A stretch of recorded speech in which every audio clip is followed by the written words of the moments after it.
कानी बहू। किशोरी लाल जी के बेटे राघव की शादी की बात जगह जगह चल रही थी, लेकिन किशोरी लाल जी को कोई लड़की पसंद ही नहीं आती थी। और उसकी एक ही वजह थी, किशोरी लाल जी का लालची होना। उनको लड़की वालों से मोटा दहेज चाहिए था और इसी चक्कर में एक दिन वो एक बहुत पैसे वाले के घर अपने बेटे का रिश्ता लेकर पहुंचे। उस आदमी का नाम था ओम प्रकाश। देखिए किशोरी लाल जी, मेरी एक ही बेटी है और मेरी सारी संपत्ति जायदाद सब कुछ मेरी बेटी नैना का ही है। पापा, नाम से लगता है बहुत खूबसूरत होगी। कितना अच्छा नाम है ना, नैना। ओ, वैसे बात तो सही है आपकी। अब इतना पैसा है, जमीन जायदाद है, इकलौती बेटी, आप भी क्या करेंगे? सब कुछ उसे ही देंगे ना।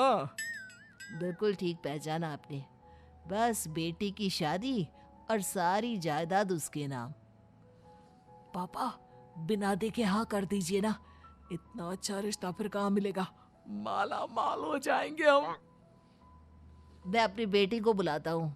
अरे नहीं नहीं नहीं नहीं, आपकी बेटी का नाम नैना है, सुनकर ही लगता है बहुत सुंदर होगी। रहने दीजिए अंकल, मैं तो आपकी बेटी के नाम से ही इतना खुश हो गया हूँ कि उसे बिना देखे शादी करने को तैयार हूँ। अब तो मैं उसका चेहरा सीधे शादी के बाद ही देखूंगा। और इस तरह राघव नैना का चेहरा नहीं देखता और उससे शादी कर लेता है। शादी के बाद अपनी सुहाग रात पर जब राघव नैना का घूंघट उठाकर देखता है तो नैना की आंखें बंद थी। कितनी खूबसूरत हो तुम नैना, जरा अपनी आंखें खोलकर मेरी तरफ देखो तो सही। नहीं, मुझे शर्म आती है। अरे, मैंने तुम्हें शादी से पहले भी नहीं देखा, और अब अगर तुम आंखें खोलकर मुझे देखोगी भी नहीं तो मुझे अच्छा कैसे लगेगा? इससे पहले कि नैना अपनी आंखें खोलकर राघव की तरफ देखती, अचानक से लाइट चली गई और राघव नैना को पूरी तरह से देख भी नहीं पाया। अगली सुबह नैना राघव के लिए नाश्ता बनाकर लेकर आई। अरे ये क्या, आधा पराठा सीका हुआ है और आधा बिल्कुल कच्चा। ये तुमने क्या किया नैना? बहू, तुमने क्या आधा पराठा तवे से नीचे लटका कर रखा था, जो आधा सिका है और आधा कच्चा? मुझे जितना दिखेगा उतना ही तो सीखूंगी ना पापा जी। जहाँ जहाँ मुझे नजर आ रहा था वहाँ मैंने सीख लिया, जहाँ जहाँ नहीं दिखा वहाँ कच्चा रह गया होगा। इसका क्या मतलब है? ये कैसा मजाक कर रही है तुम? अरे बहू, तुमने इतना लंबा घूंघट क्यों लगाया हुआ है? देखो, हमारे घर में बहुओं को बेटी की तरह रखा जाता है, और फिर तुम तो इतना सारा माल लेकर आई हो। देखो, ये घूंघट डालकर रखने की कोई जरूरत नहीं है। हाँ नैना, पापा जी ठीक कह रहे हैं, तुम तो आराम से रहो, अपना ही घर समझो। नैना अचानक से अपना घूंघट उठा लेती है। अरे ये क्या पापा, नैना की तो एक आंख फूटी हुई है। नाम से नैना, लेकिन ये तो कानी बहू निकली। मेरे साथ धोखा हुआ है, धोखा। बिना दिखाए अपनी कहानी लड़की मेरे संग ब्याह दी। मुझे कहानी भी नहीं चाहिए। मुझे अभी ओम प्रकाश जी से बात करनी पड़ेगी। आखिर उन्होंने मेरे साथ ऐसा किया क्यों? अरे, आप लोगों ने ही तो पापा से कहा था कि आप लोग शादी से पहले मुझे देखना नहीं चाहते। अब मेरे पापा पर क्यों इल्जाम लगा रहे हैं? अरे लेकिन उन्हें बताना तो चाहिए था ना कि तुम कहानी हो, एक आंख से तुम्हें दिखाई नहीं देता। किशोरी लाल और राघव नाराज होकर ओम प्रकाश को अपने घर बुलाते हैं। पापा जी, ये आपने क्या किया? शादी से पहले बताया क्यों नहीं कि नैना की आंखों में परेशानी है? अरे आप ही ने तो लड़की देखने से मना कर दिया था। अरे लेकिन आप बता तो सकते थे। आपको तो हमारी बेटी की प्रॉपर्टी चाहिए थी, वो भी पूरी की पूरी। अब क्या हुआ अगर उसे आधा दिखाई देता है? प्रॉपर्टी तो आपको पूरी मिल गई ना। अरे ये क्या बात हुई? मेरी शादी प्रॉपर्टी से नहीं आपकी बेटी से हुई है।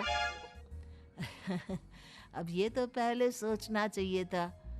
तब तो मेरी प्रॉपर्टी देखकर तुम्हारी जुबान लप आ रही थी। लेकिन मैं कानी लड़की को अपनी बीवी बनाकर नहीं रख सकता। पापा कुछ करिए ना आप। हाँ करता हूँ। देखिए ओम प्रकाश जी, आप हमारे साथ ऐसा नहीं कर सकते। और तुम देखो, अगर तुमने मेरी बेटी से शादी तोड़ी ना, तो जो भी प्रॉपर्टी मैंने तुम्हें दी है वो तो पूरी की पूरी वापस ले ही लूंगा, और आधी प्रॉपर्टी तुम्हारी भी लूंगा। अरे मेरी आधी प्रॉपर्टी भला क्यों लेंगे आप? इसलिए क्योंकि मेरी बेटी को आधा नजर आता है, और उसकी नजर अभी तक तुम्हारी आधी जायदाद पर ही पड़ी है।